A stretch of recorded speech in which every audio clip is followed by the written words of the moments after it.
ప్రతి మనిషిని కూడా వెలిగించుచున్నది యేసు ప్రభువే యథార్థమైనటువంటి వెలుగు. ఆయనే నిజమైనటువంటి వెలుగు, ఆయనే యథార్థమైనటువంటి వెలుగు.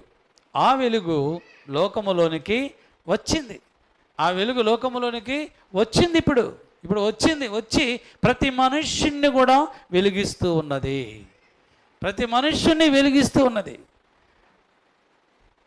దేవునిని ఆశ్రయించిన బిడ్డలకు, ప్రభువును కలిగి ఉన్న వారి జీవితాలలో వెలుగు మాత్రమే ఉంటుంది, చీకటి ఉండదు. ఒకవేళ నీ జీవితంలో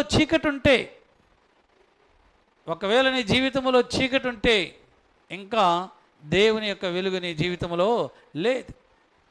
ప్రభువును నువ్వు కలిగి ఉండలేదు. ప్రభువును నువ్వు కలిగి ఉండలేదు. ఉన్నానని చెప్పుకుంటున్నావు. పైకి భక్తి గలవారయ్యుండి దాని శక్తిని ఆశ్రయించిన వారి వలె ఉంటున్నారు. కొంతమంది